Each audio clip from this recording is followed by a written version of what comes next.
오직 주의 인재 안에 갇혀 오직 주의 인재 안에 갇혀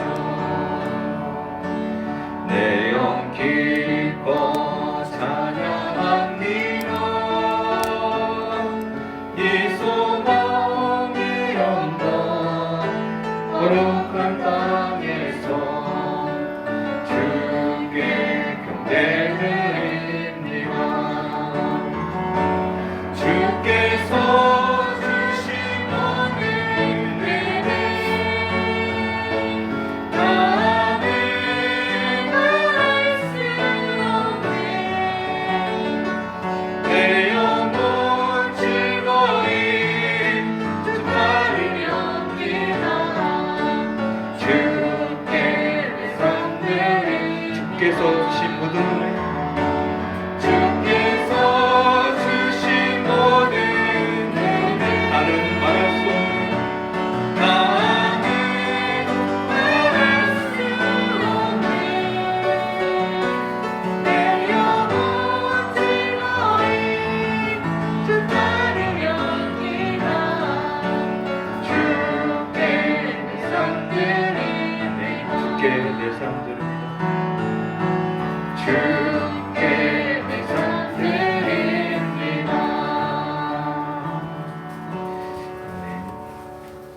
네, 거룩한 밤 다소 어렵지만 한번 우리 또 감사한 마음으로 주님 탄생 축하드리겠습니다.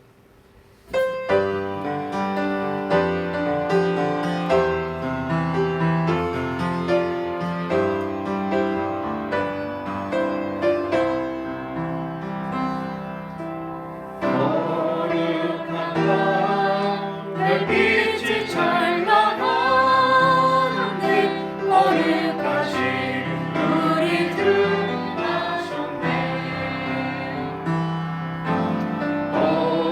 오랫동안 죄악이 얽매여서 헤매던 죄인 위에 오셨네. 우리를 위해 속죄하시려는 영광의 아침 공의 통변과 영예하라.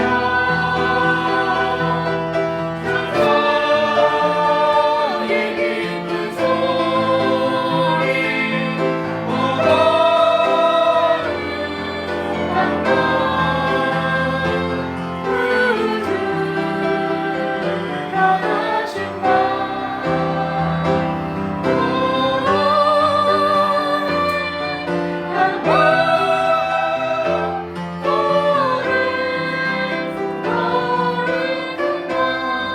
거룩한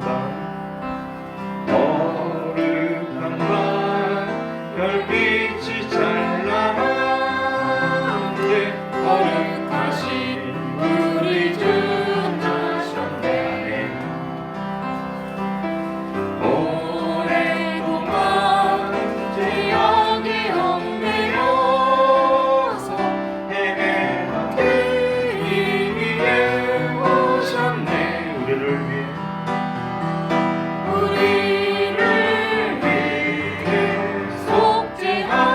속죄하시려는 영광의 아침 동이 돈다. 영예하라.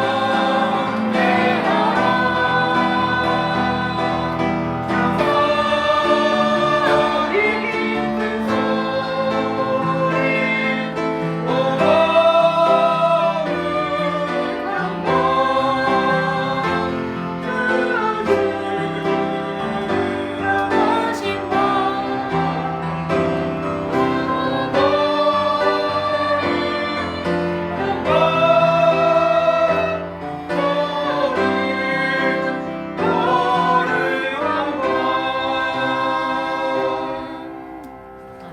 아멘. 우리 위해서 오신 주님 너무 감사합니다.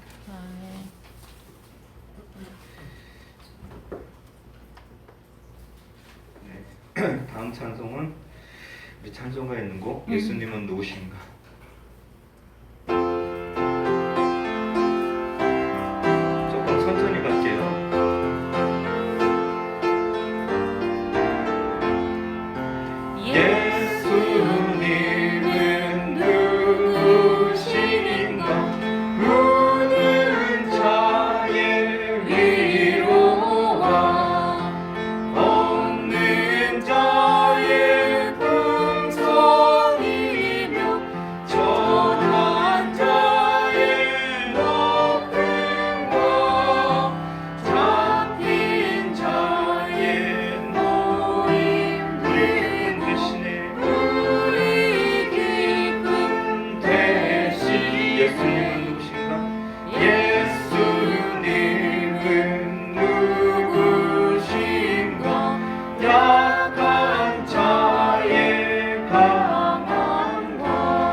먼 자의 빛이시며 눈 먼 자의 빛 병든 자의 고침과 병든 자의 고침 죽은 자의 부활되고 죽은 자의 부활되고 우리 생명 되시네.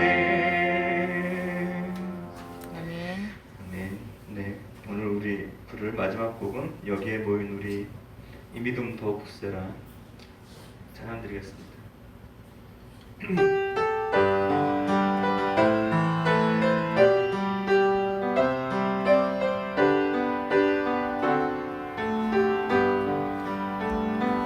여기에 모인 우리 주의 은총 받을 자여라. 주께서 이 자리에 함께 계시길 하노라. 언제나 주님만을 찬양하며 따라가리니 시험을 당할 때도 최후 승리를 최후 믿노라. 이 믿음 더욱 굳세라. 주가 지켜주신다. 어두운 밤에도 주의 말씀 인도하여 주신다. 주님이 뜻하신 주님이 뜻하시니 대란이 어렵더라도 언제나 죽든 안에 내가 있음을 아노라. 사랑의 말씀들이 나를 더욱 새롭게 하니 때로는 넘어져도 때로는 넘어져도 제 웃음이를 믿노라. 여기에 모인 우리 사랑받는 주의 자녀라. 사랑받는 주의 자녀라. 주께서 다시는 우리를 통해 펼치신다. 고통과 슬픔 중에 더욱 주를 의지하오니 어려움 이겨내고 주님도 찬양하. 이 믿음 더욱 굳세라. 주가 지켜주신다. 어느 밤에도 주의 밝은 빛 인도하여 주신다. 어두운 밤에도 주의 밝은 빛 인도하여 주신다. 아멘.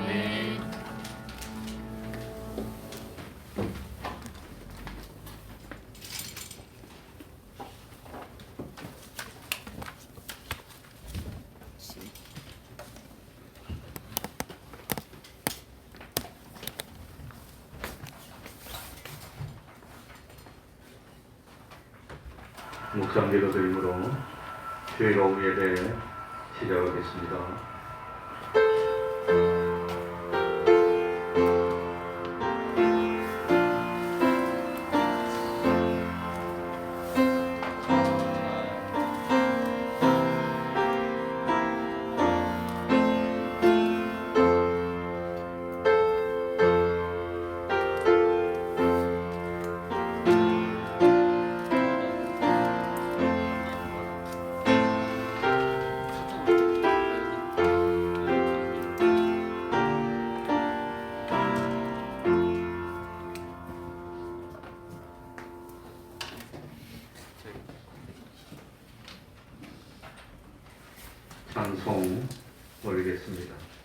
찬송가 126장입니다.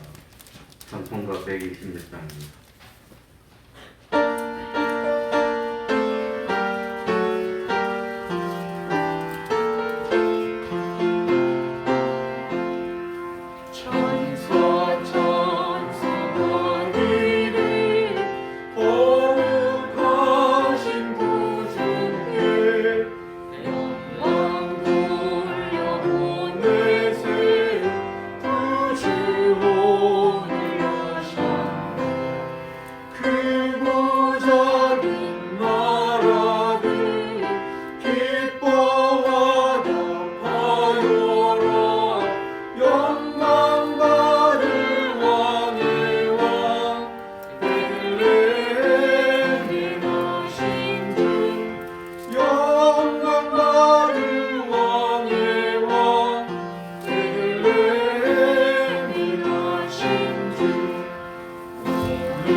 이 시간에는 시편 58편입니다. 시편 58편을 교독하겠습니다.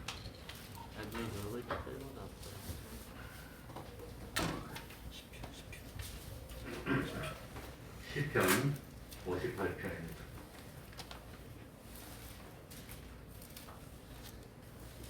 교독하겠습니다.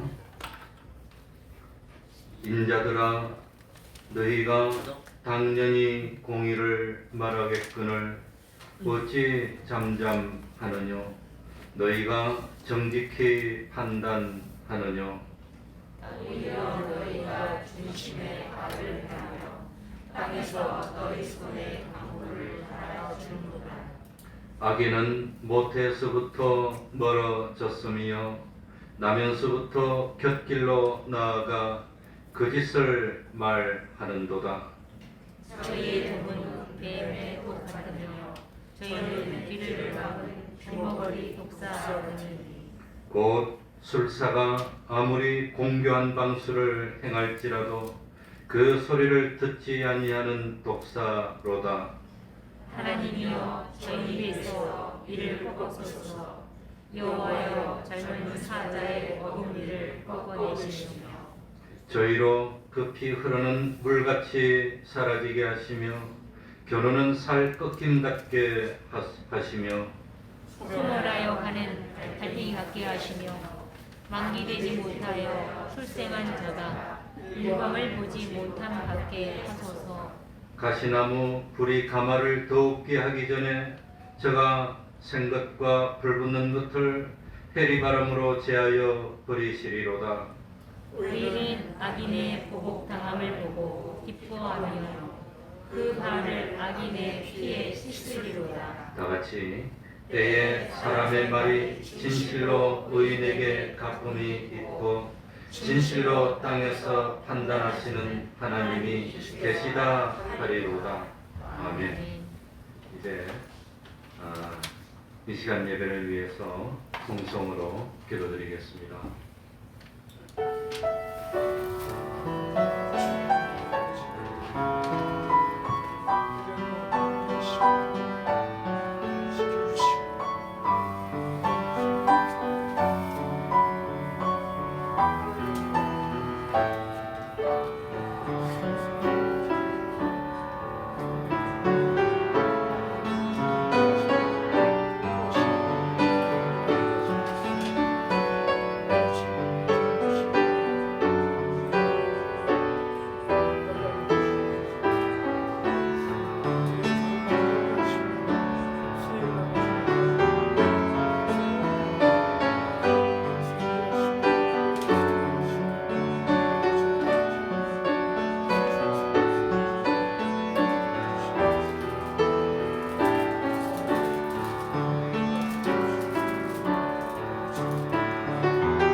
하나님의 말씀 신약 성경입니다.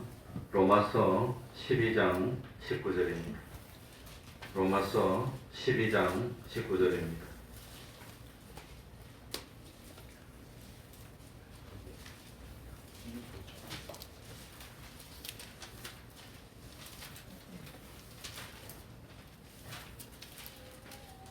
로마서 12장 19절입니다. 제가 읽겠습니다. 내 사랑하는 자들아, 너희가 친히 원수를 갚지 말고 진노하심에 맡기라. 기록되었으되 원수 갚는 것이 내게 있으니 내가 갚으리라고 주께서 말씀하시니라. 뇌 원수가 줄이거든 먹이고 목 마르거든 마시우라. 그리함으로 뇌가 숯불을 그 머리에 쌓아 놓으리라. 악에게 지지 말고 선으로 악을 이기라. 아멘.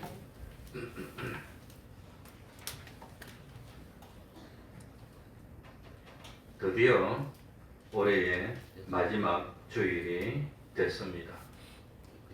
돌이켜볼 때 지난 한 해 동안 기쁜 일도 있었고 슬픈 일도 있었습니다.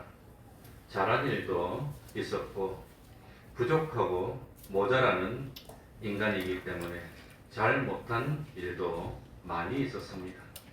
그러나 하나님은 우리를 사랑하셔서 우리의 모든 부족과 허물들을 씻어주시려고 우리를 하나님께로 가까이 불러주셨습니다.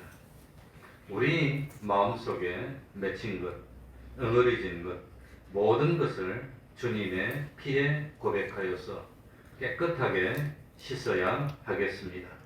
깨끗한 마음, 거룩하고 경건한 마음, 사랑으로 충만한 마음으로 새해를 맞이하는 우리가 되어야 되겠습니다. 그러기 위해서 지나간 한 해 동안 이전에 있었던 모든 맺힌 것을 풀어버리는 삶, 이것이 하나님께서 사도 바울을 통해서 오늘 우리들에게 일깨워주는 교훈입니다.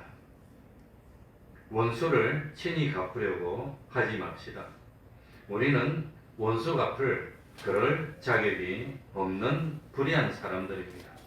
그렇기 때문에 의로우신 하나님의 판단에 맡겨야 합니다.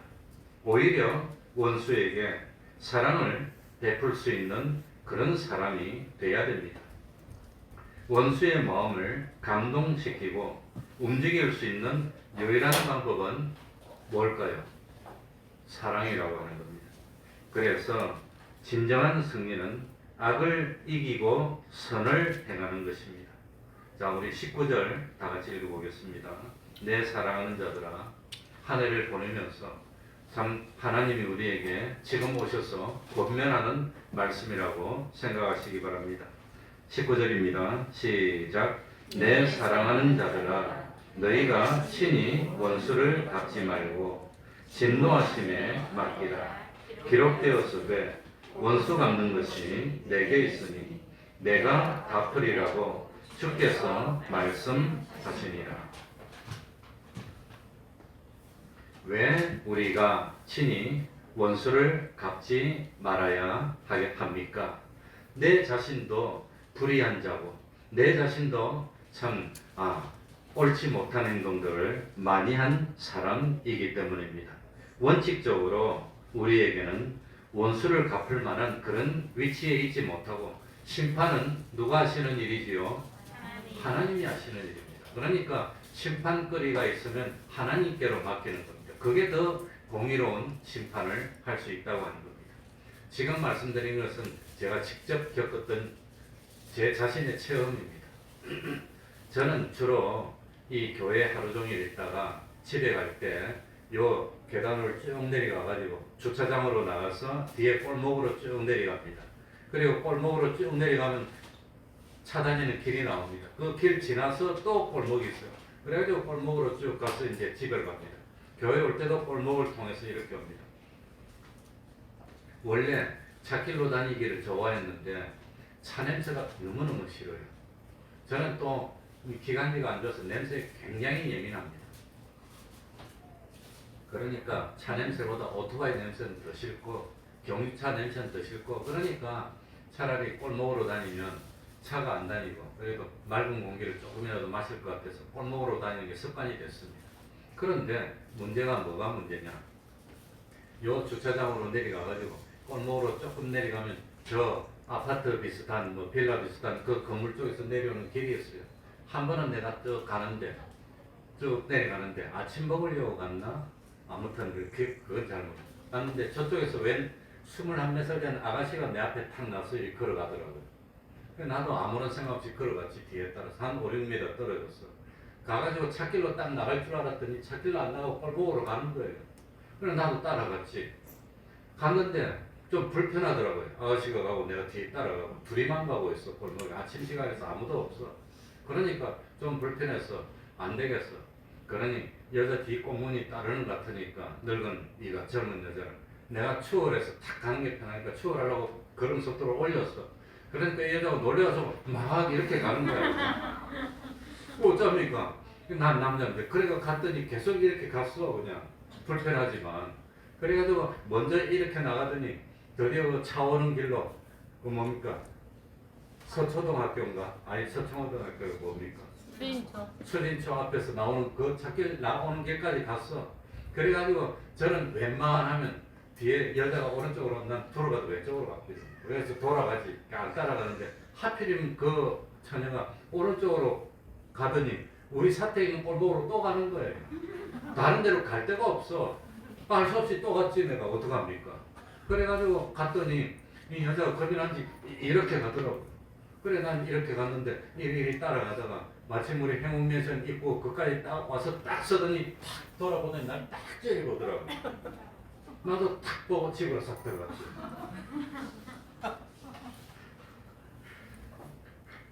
그러니까 공면이 쓸데없이 내가 자기 뒤 따라오는 걸로 생각했나 봐. 그러니 얼마나 입장이 나도 참 난처하고 자기는 나는 우리 집으로 간다고 왔는데 자기를 따라온다고 생각하고 딱 이러고 저러는데 쏙 쳐다보고 난 집으로 딱 들어갔죠. 그러니까 참 그런 일이 한 번이 아니고 몇 번 있었기 때문에 그 다음부터 내가 할 수 있는 대로 수진주 앞에 올 때도 인도 작은 길로 안 오고 큰 길로 와요. 작은 길로 오면 또 앞에 누가 가면 꼭 또 따라오는 것 같으니까 귀찮으니까 오해받기 싫으니까 그래서 내가 이 찻길 이런데 좀 큰 데로 다니고 그런 인도로 다니는 걸 싫어합니다. 그러니 세상은 길거리를 걸으면서도 오만 걸 생각하면서 조심하지 않으면 잘못하면 오해를 사게 되고 이런 세상이 되고 말았다고 합니다. 길거리 걸어가는 것도 그렇게 신경이 써요. 내가 민감한 겁니까? 다른 분들은 안 그렇습니까? 우리 집사님은 안 그렇습니까? 사실 세상이 악한 자 안에 있는 세상이고 의롭지 못한 사람들이 살고 있습니다. 내 자신이 불의합니다. 우리는 다른 사람을 올바르게 판단할 만한 위치에 있지 못한 우리들입니다. 설사 다른 사람이 나에게 명백한 잘못을 저질렀다 해도 친히 원수를 갚을 권리가 우리에게는 없습니다. 왜냐하면 내 자신이 또 나도 모르는 사이에 다른 사람에게 상처를 입혀서 그 사람이 나에게 원수를 갚으려고 들고 있을지 모른다고 하는 겁니다. 나도 그런 입장에 있다고 하는 겁니다.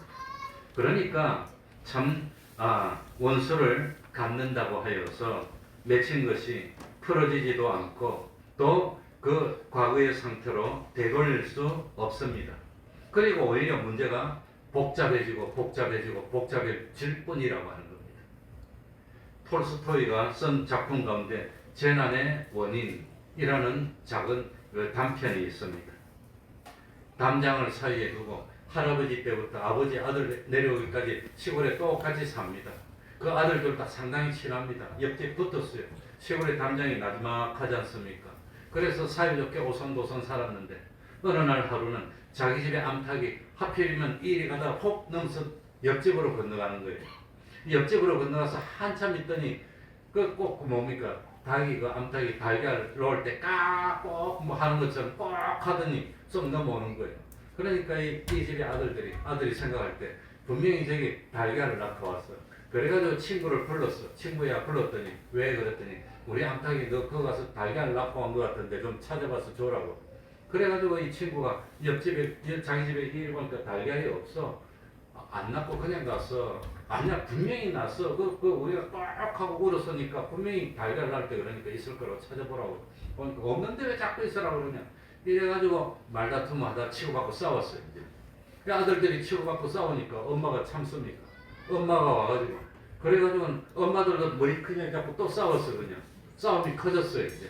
그러다 싸우다 보니까 아버지들이 와서 아버지까지 붙었어. 온 집안이 그냥 갖다 싸웠어. 그래가지고 싸우다가 싸움이 끝났는데 힘이 좀 약해서 좀 맞은 것 같은 아버지가 분을 못 삭혔어. 그래가지고 좀 참다가 안 되겠다. 가서 옆집 불을 확 질러버렸어. 기름 붓고. 옆집 확 타니까 기분이 그렇게 좋아 상쾌해. 근데 이놈은 불이 잘 타더니 갑자기 바람이 바뀌더니 자기 집 쪽으로 바람이 불어오니. 그래가지고는 자기 집도 불이 붙어 두 집이 다 솔랑 타가지고 다 망했다는 겁니다. 이게 복수의 결말이 그렇게 되고 만다고 하는 겁니다. 또 다른 원한을 낳게 됩니다. 그래서 예수님은 금을 쓰는 자는 무엇으로 망한다고요? 금으로 망한다고 하는 겁니다. 우리 속담에도 있습니다. 남의 눈에 눈물을 내면 내 눈에는 피가 난다는 속담이 있습니다. 악순환은 이어진다고 하는 겁니다. 원수를 갚는다고 문제가 해결되는 것이 아닙니다. 그러니까 속상한 일을 당했다면 어떻게 해야 됩니까? 어떻게 해야 되지요? 내 사랑하는 자들아, 너희가 친히 원수를 갚지 말고 진노하심에 맡겨라. 내가 불의한 일을 하면은 그 불의한 일에 대한 심판은 내가 하는 겁니까? 이웃이 하는 겁니까? 하나님이 하시는 겁니까? 하나님이 하시는 겁니다. 근데 우리 사람들은 내가 심판하려고 들기 때문에 문제가 생긴다고 하는 겁니다. 그래서 신명기 32장 35절에 이렇게 되어 있습니다. 기록되었으되 원수 갚는 것이 내게 있으니 내가 갚으리라고 주께서 말씀하시니라. 불의한 우리들은 원수를 친히 갚을 자격이 없는 사람들입니다. 왜냐하면 나도 옛날에 날 모르는 사이에 못된 일을 많이 했어. 나는 당연하다고 생각하는데 상대방은 날 보고 못된 일이라고 여기는 겁니다. 그런 일이 많다고 하는 겁니다. 나는 별 의미 없이 한마디 툭 던졌는데 그 한마디가 상대방에는 마음의 비수가 돼서 찔리는 경우가 많다고 하는 겁니다. 그러니까 원수는 어디 새긴다고요? 돌에 새기고 은혜는 어디 새겨요? 물에 새겨. 은혜는 금방 잊어버리고 섭섭했던 그건 5년, 10년, 20년, 30년 마음에 간직하고 있는 것이 그게 사람이라고 하는 겁니다. 그러니까 참 다윗이 아들인 압살론의 난을 피해서 도망할 때 사울 족속인 베냐민 족속의 시므이라는 사람이 다윗 왕을 향해서 돌을 던지면서 저주를 합니다.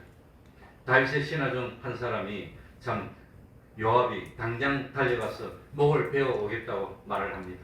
다윗은 허락하지 않습니다. 하나님의 판단에 맡겼습니다. 하나님은 시므이에 대해서 오래오래 참았습니다.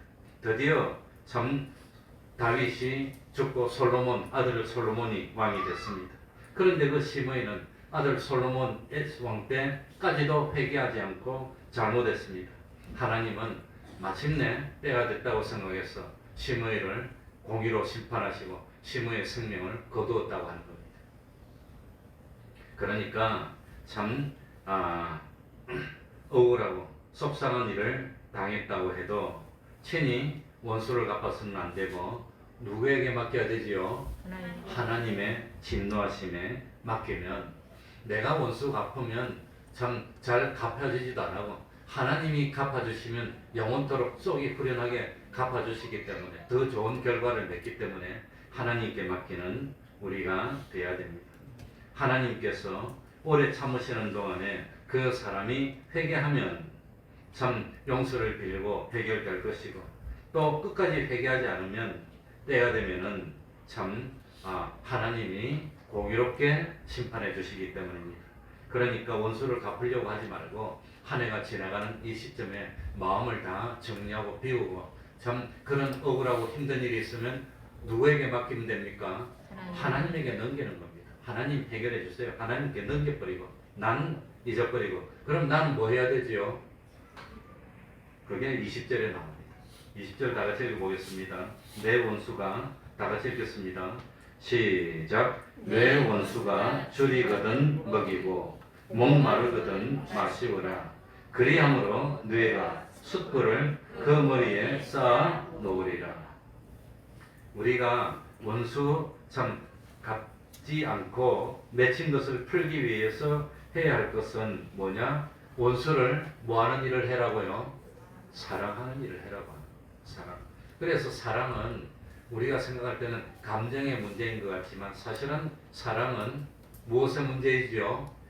이 의지의 문제입니다. 이성에다운 원수를 사랑하는 마음이 생깁니까? 그러니까 원수를 사랑하는 것은 감정에 하나님이 말씀하시는 게 아니라 우리의 인간의 의지에게 말하는 겁니다. 그러니까 오늘 본문에도 참 20절에 원수가 줄이거든 뭐하고? 원수가 배가 고파서 그냥 허덕허덕 하면 아이고 기분 좋아라 그러지 말라는 겁니다. 원수가 하는 일이 잘못해서 망하면 두고 봐라 그러더니 잘됐다 아이고 기분 좋아라 그러지 말라는 겁니다. 그러지 말고 원수가 줄이거든 먹여주라는 겁니다. 그건 감정으로 됩니까? 의지로 되는 겁니까? 우리 의지로 되는 거라고. 의지로. 그러니까 참 오늘 이 말씀은 잠언 25장 21절 22절에도 나오는데 내 원수가 줄이거든 먹이고 목마르거든 마시오라. 그리함으로 내가 숯불을 그 머리에 뭐하리라?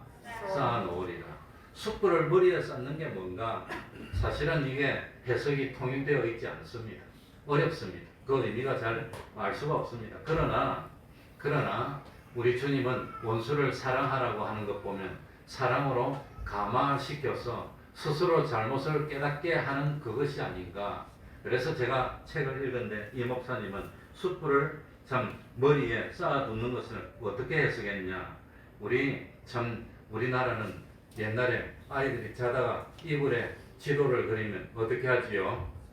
지도를 그리면 뭡니까? 이 키를 하나 뭐나 그걸 머리에 씌우고 옆집에 가서 소금 얻어오라고 시키면 가가지고 그냥 뭡니까? 소금 얻으라고 시키면 그 일부러 놀리고 이웃에서 옆에서 보고 놀리고 하면 수치스러운 마음이 생겨가지고 그래가지고 이 뭡니까? 이 잘못을 고치도록 그렇게 했어요. 저도 생각이 나. 어릴 때 참 자다가 오줌을 누군 적이 있습니까? 없습니까? 백가는? 네. 자다 보니까 오줌을 놓으면 떳떳해 그냥. 떳떳하고 좋아. 좀 지나면 차가워. 그러면은 어떻게 합니까? 그 참 어쨌든 그걸 고치려고 하기 위해서 이거 키를 씌워가지고 집에 쫓아내면 아침부터 나가가지고 옆집에 가서 두드리면 너 오줌 쌌지 그래 놀리면 창피하니까 이제 고치도록 했는데 숯불을 올리는 것도 아마 이제 뭐 그런 의미로 해석을 하면은 이 그릇에 숯불을 올려놓고 집집마다 다니면서 내가 잘못했습니다. 내가 잘못했습니다. 그러면서 얼굴이 화끈화끈하고 타오르는 걸 상징적으로 숯불을 그릇에 담아서 머리에 올리면 화끈화끈하니까 그런 것으로 아마 참 그래서 자기의 잘못을 스스로 돌이키도록 만드는 것이 아니냐. 그러니까 영국의 그 유명한 목사님 스펄전 목사님이 설교를 하는데 한 젊은 혈기왕성한 청년이 와서 물어보더랍니다. 스데반이 돌에 맞아서 죽었습니다. 스데반이 그렇게 잘못한 것도 없는데 돌에 맞아서 죽을 때 그렇다면 하나님이 계시다면 돌을 갖다가 샥 없애주든지 돌을 떡으로 만들든지 사람들을 그냥 꼼짝 못하게 해서 못 죽이게 해야지. 스데반이 그렇게 돌에 맞아서 죽어갈 때 하나님이 도대체 뭘 했습니까? 이렇게 물어봤다고 그럽니다. 물어보니까 스펄전 목사님이 뭐라고 대답했냐 그러면은 참 스펄전 목사님은 이 스데반이 돌에 맞아서 죽을 때 하나님은 스데반을 다른 데로 옮겨주지도 않고 또 막아주지도 않아서 돌에 맞아서 죽게 하였는데 그런데도 스데반이 돌에 맞아서 죽으면서 고통에 얼굴이 일그러지고 그냥 뭡니까 혈기가 올라오고 그러지 않고 얼굴이 천사처럼 환하게 빛나고 자기를 죽이려고 돌 던지는 사람 보고 하나님 저 사람들 용서해 주십시오 그러면서 기쁨에 넘쳐서 참 생명을 싹 거둬가는 그런 일을 하나님이 스데반에게 해주셨다고 하는 겁니다. 그래서 참 스데반을 돌 던져 죽이는데 제일 앞장서고 보증섰던 사람이 누구지요? 사울입니다. 사울. 바울이 되기 전에. 그런데 바울이 아마도 스데반 옆에서 그 모습을 지켜보면서 갈등에 쌓여서 죄인이 돌에 맞아 죽으면 고통스러워하면서 죽어야 되는데 오히려 웃으면서 얼굴이 천사처럼 환하게 빛나면서 돌을 던지는 사람을 용서해달라고 그러면서 죽어가는 모습을 보고 사울이 번뇌에 빠졌는데 그러다가 참 나중에 다메섹으로 가는 길에서 부활하신 주님을 만나고 자기가 돌이켰습니다. 그래서 하나님이 하신 일은 스데반의 순교를 통해서 사울을 누구로 변화시켰단 말입니까? 바울로 변화시켰습니다. 그리고 난 뒤에 바울은 죄 없는 스데반을 죽였다는 걸 깨달았고 그 다음에 이 자기가 돌을 던져서 스데반을 죽였는데 사도 바울도 어떻게 됩니까? 돌에 맞아서 죽은 줄 알고 사람이 바깥에 버립니다. 그렇게 돌 맞아 죽은 거예요, 바울도. 그런데 하나님이 은혜를 줘서 죽어야 되는데 다시 살아났어. 그러니까 이 하나님은 그냥 안 넘겨요. 꼭 바울도 죄 없는 스데반을 돌을 던져서 죽였는데 자기도 죄 없이 돌에 맞아서 죽임을 당하는 고통을 당한 겁니다. 스데반처럼. 그런 일만 당한 게 아니라 바울을 죽이려고 작정하고 따라다니는 사람이 생기고 얼마나 고통을 많이 당했고 그러면서 이 사람들이 바울을 죽이려고 하고 돌을 던지고 힘들게 하고 고통을 줄 때마다 뭘 생각하겠습니까? 내가 옛날에 죄 없는 예수 믿는다는 사람들을 핍박했어. 내가 핍박해서 나는 돌에 맞아도 난 돌에 맞아도 부족해. 그러면서 평생 동안 복음을 전하면서 바울이 뭐였단 말입니까? 회개하도록 하나님이 만들었다는 겁니다. 그러면서 바울은 참 힘을 내고 더 열심히 복음을 전하도록 만드는 것. 그게 하나님의 역사라고 하는 겁니다. 하나님의 역사. 그러니까 원수를 갚으려고 생각하지 말라는 겁니다. 원수를 갚으려고. 손양훈 목사님도 여순 반란 사건 때 자기의 두 아들을 죽인 원수가 잡혔습니다. 미군정 재판에 넘겨져서 사형 선고를 받았습니다. 그럴 때 참 자기 딸들이 주변에서 다 반대하는데도 그런데 스데반의 이야기를 손양 목사님이 알고 있으니까 그 자기 두 아들을 죽인 그 놈을 용서해 주려고 보내가지고 용서를 받고 사형을 면제받고 그리고 자기 양아들로 넣습니다.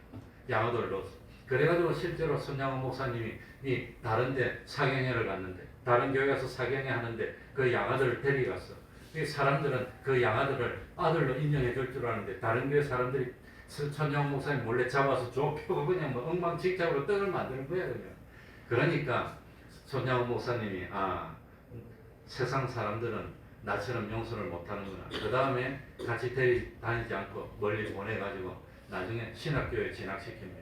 손양 목사님 아들이 아마 중고등학생 때 죽었을 거예요. 그러니까 대학 갈 때 되니까 이리 멀리 보내서 그래가지고 그 참 자기 아들 둘을 죽인 걸 양자로 입적시키고 대학을 보내고 신학을 시켜서 목사로 만들었고, 그 목사님은 바울처럼 평생 죄책감에 시달리면서 자기 눈앞에서 때려서 죽였으니 얼마나 죽어가면서 힘들었겠습니까? 그러니 참 그 아들은 평생 동안 죽음을 맞이하는 순간까지 고통스러워하고 참 회개하면서 속죄하면서 복음을 전하며 그렇게 살게 만드는 것, 이게 하나님이 하신 일이라고 하는 겁니다. 그러니까 참 우리 주님도 마찬가지입니다. 우리 주님이 뭔 못된 짓을 했습니까? 무슨 잘못을 했습니까? 그런데 왜 주님이 채찍에 맞아야 됩니까? 그런데 왜 주님이 참 십자가를 지어야 됩니까? 왜 십자가에 매 달려야 됩니까? 누구 때문에? 죄를 범한 나 때문에 그랬다는 겁니다. 우리 주님이 그렇게 해서 우리를 구원해 주셨다고 하는 겁니다. 그러니까 우리도 나 때문에 주님이 그리 죽었으면 주님이 우리한테 원수를 갚아야 됩니까? 오히려 주님은 우리를 위해 피 흘려 주시고 생명을 주시고 우리를 하나님의 아들로 만들어 주시고 하늘나라로 넣어 주신 그 은혜를 생각한다면 우리도 그렇게 해야 되는 겁니다. 우리도. 그래서 참 우리가 궁극적으로 어떤 사람이 되어야 되겠습니까? 21절입니다. 다 같이 읽겠습니다. 악에게 다 같이 읽습니다. 시작. 악에게 지지 말고 선으로 악을 이기라. 악에게 지지 말고 선으로 악을 이기라. 그러니까 참 제일 첫 번째는 악에게 지면 안 됩니다. 마귀는 수단 방법을 안 가리고 우리를 어떻게 하지요? 마귀는 우리가 뭘 범하도록 만들지요?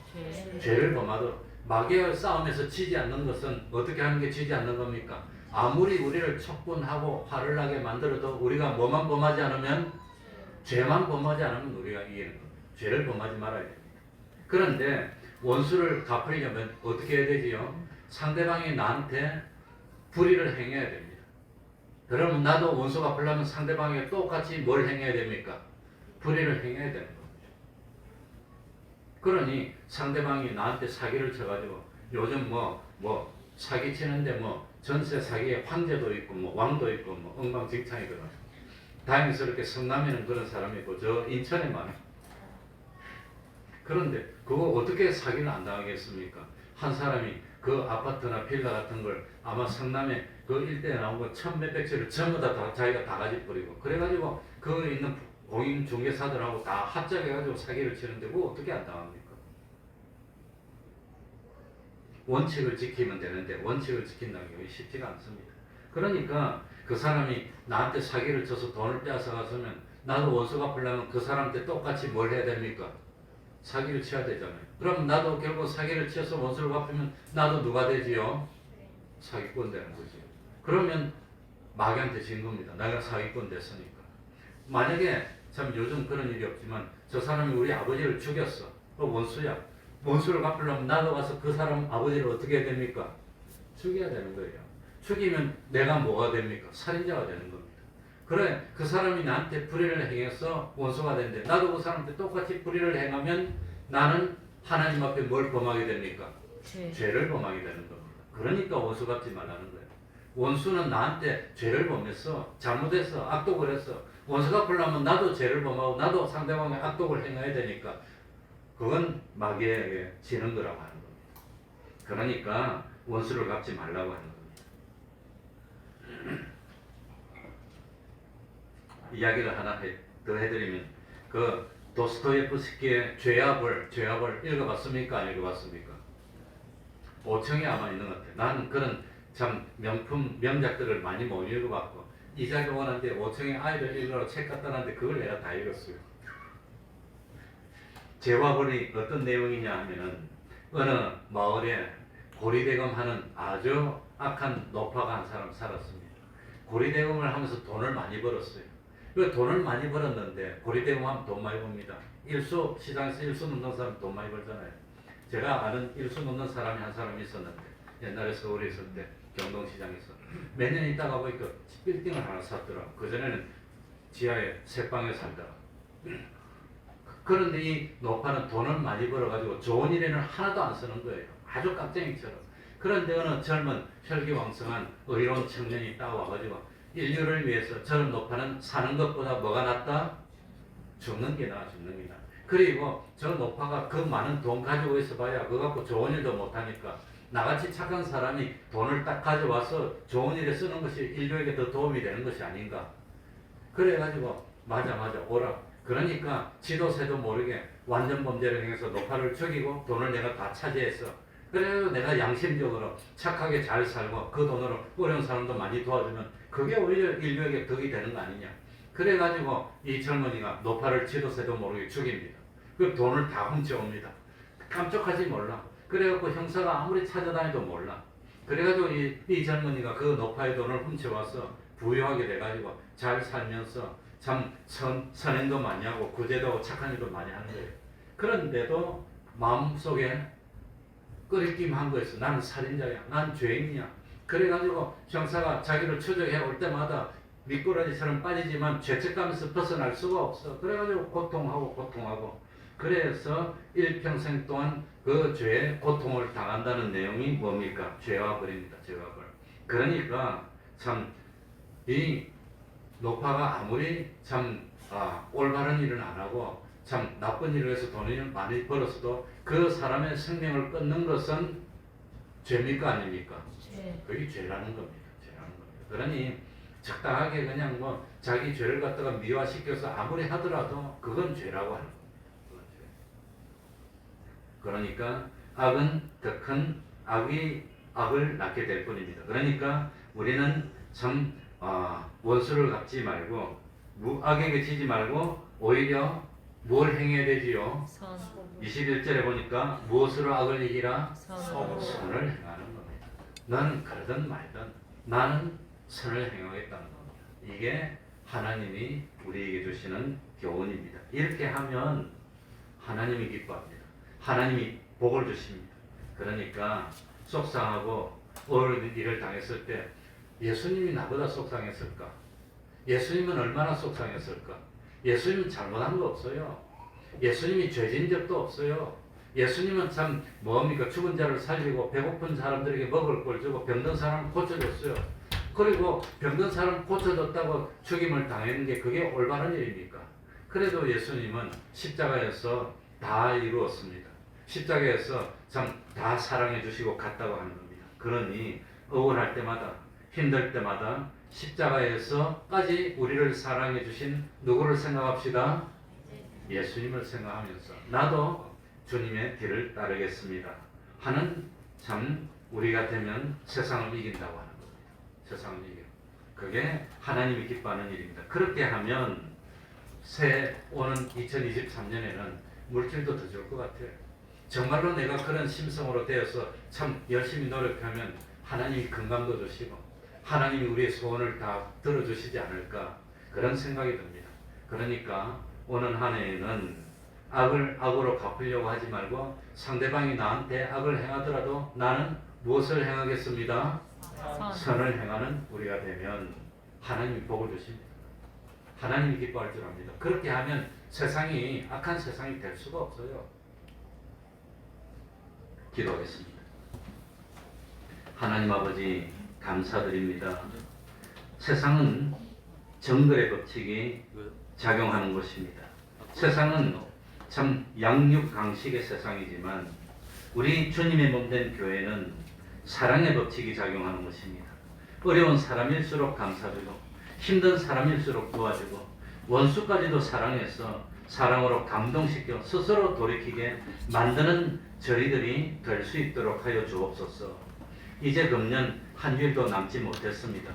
참 모든 거 주님의 피에 모여서 다 풀어버리고 기쁜 마음으로 거룩한 실과 경건함으로 새해를 맞이할 수 있는 저희들이 되게 해주시고 이를 위해 새해 아침에 다 모여서 함께 성찬 예식을 거하고 함께 찬송하며 참 손에 손을 잡고 함께 하나님의 영광에 영원히 함께 동참할 수 있는 저희들이 될 수 있도록 은혜 베풀어 주옵소서. 우리 태평동교회가 오는 해는 더욱더 힘써 복음을 전하고 더욱더 참 선을 많이 행해서 주변에 많은 사람을 감동시키고 하나님 앞으로 돌이키는 저희들 될 수 있도록 하여 주옵소서. 우리 힘으로 하지 못하는 여러 가지 소원들이 있지 않습니까? 하나님 알고 있지 않습니까? 기도하는 종들의 그 기도를 들어주시고 응답하여서 새해에는 참 기쁜 일이 더욱더 많이 일어나고 많은 열매를 맺을 수 있도록 참 갑절의 영감으로 함께하여 주시옵소서. 예수님 이름으로 기도하옵나이다. 아멘. 찬송은 올리겠습니다. 447장.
매일 30분 기도 하시기 바랍니다.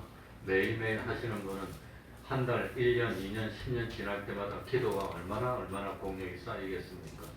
성경 읽기도 마찬가지입니다. 매일 읽으시는 분은 그것이 그것이 성경 읽으면서 의를 이루고 하나님과 가까워지고 그게 하루 이틀, 1년, 10년, 20년, 30년, 50년씩 쌓입니다. 그러니 매일 성경 읽으시기 바랍니다. 전도, 우리 찬양 전도는 어제도 참 성탄 찬송을 많이 했습니다. 1시간 했는데 어쨌든지 전도는 우리의 사명입니다. 가정 예배를 생활합시다.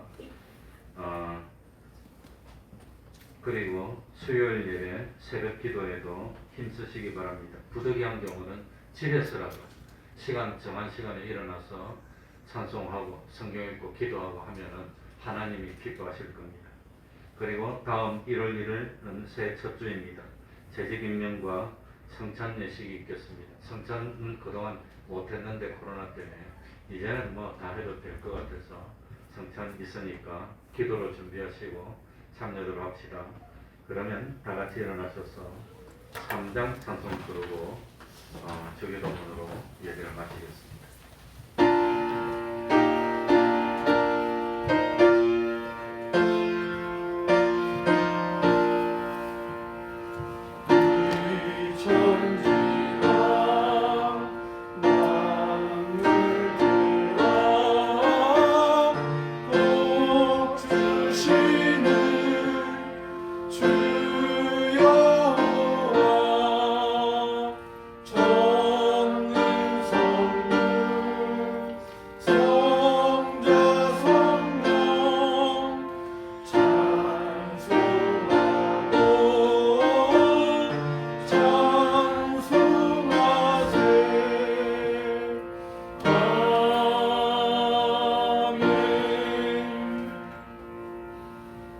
하늘에 계신 우리 아버지여, 이름이 거룩히 여김을 받으시오며 나라의 임하옵시며 뜻이 하늘에서 이룬 것 같이 땅에서도 이루어지이다.